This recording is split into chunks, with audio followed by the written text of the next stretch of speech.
नमस्कार दोस्तों, मैं रोहित गुप्ता स्वागत करता हूं आपका अपने यूट्यूब चैनल पर। आज की वीडियो में हम करने वाले हैं NIOS क्लास 12th के बायोलॉजी का TMS सॉल्व, जो कि इंग्लिश मीडियम में है और सेशन 2024-25 के लिए, यानी जिन भी स्टूडेंट का एग्ज़ाम अप्रैल 2025 या अक्टूबर 2025 में होने वाला है उनके लिए TMA है।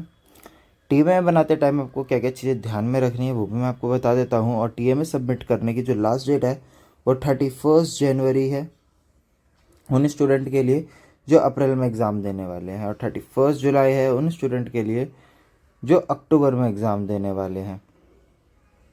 TMA सबमिशन दिसंबर में स्टार्ट होता है अप्रैल वाले स्टूडेंट के लिए, और अक्टूबर वाले स्टूडेंट के लिए जून में स्टार्ट होता है। TMA सबमिट करने की कोई फ़ीस वगैरह नहीं है। और अब मैं आपको दिखाने जा रहा हूँ TMA का सॉल्यूशन, और आपको क्या क्या चीज़ें ध्यान में रखनी है TMA करते टाइम वो भी मैं आपको बता देता हूँ। तो जो पहला क्वेश्चन आपको दिख रहा होगा, answer any one of the following question in about 40 to 60 words. आपको दो ऑप्शन दिए रहते हैं, ए और बी। आपको दोनों में से कोई एक आंसर करना होता है। हमने ए पार्ट करा हुआ है।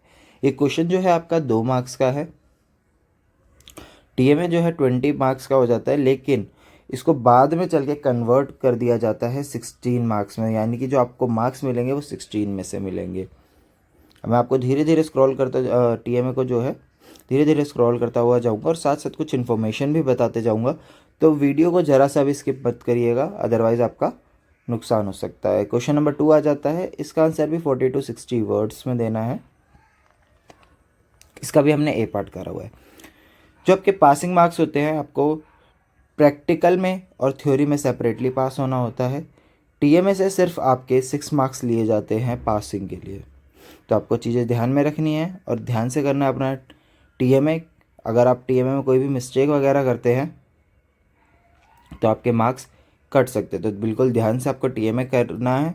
और आप अगर इसका PDF परचेज़ करना चाहते हैं तो लिंक मैंने डिस्क्रिप्शन में डाल दिया है, वहाँ से जाके आप परचेज़ कर सकते हैं। अब हमने यहाँ पे क्वेश्चन नंबर 3 का ए पार्ट करा हुआ है।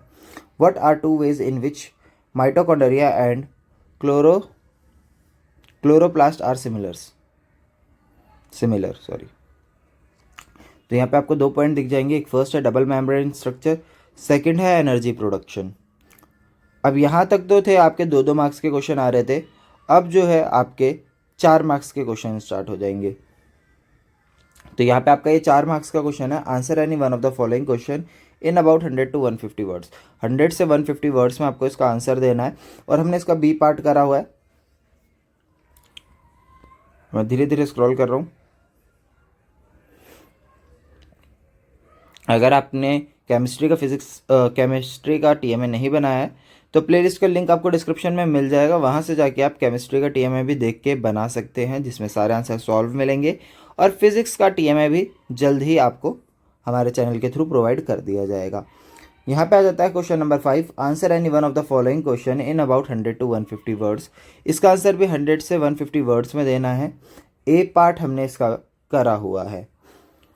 How can we improve the use of cellophane in hemodialysis to help patients, and why do we need to decide whether to use artery or a vein to take out the blood during the treatment, and how does it affect the patient? अब ये आपका answer start हो चुका है।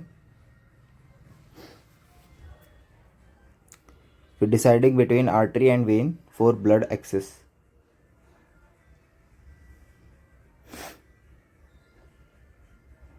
इसके बाद question number 6 आ जाता है, जो कि 6 मार्क्स का है और ये प्रोजेक्ट बेस्ड क्वेश्चन है। मोस्ट इंपॉर्टेंट क्वेश्चन होता है आपके TMA का।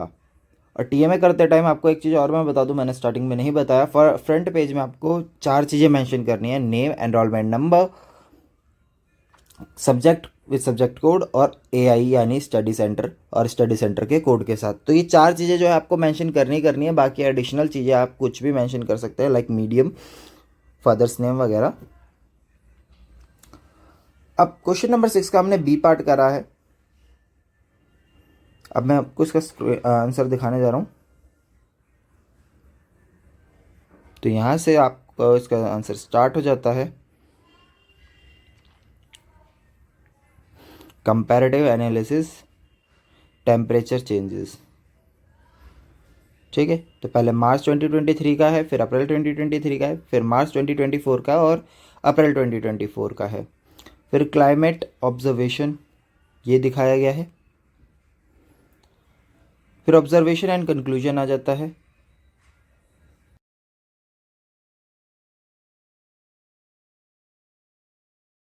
ऑब्जर्वेशन एंड कंक्लूजन के बाद जो है आपका कॉजेज आ जाता है,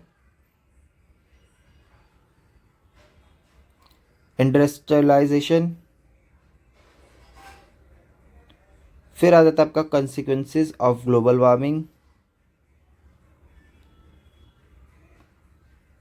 relating data to global warming, और उसके एंड में आ जाता है आपका कंक्लूजन, और आपका टीएमए जो होता है यहीं पे एंड हो जाता है। आई होप आपको सारी चीज़ें अच्छे से समझ में आ गई होगी, कोई भी डाउट नहीं रहा होगा। अगर फिर भी कोई डाउट रहता है तो आप हमें व्हाट्सएप पे कांटेक्ट कर सकते हैं, मेरा नंबर आपको स्क्रीन पे दिख रहा होगा। तो इस वीडियो में इतना ही, मिलते हैं नेक्स्ट वीडियो में। Thanks for watching us, have a nice day, stay tune with edu centre Delhi.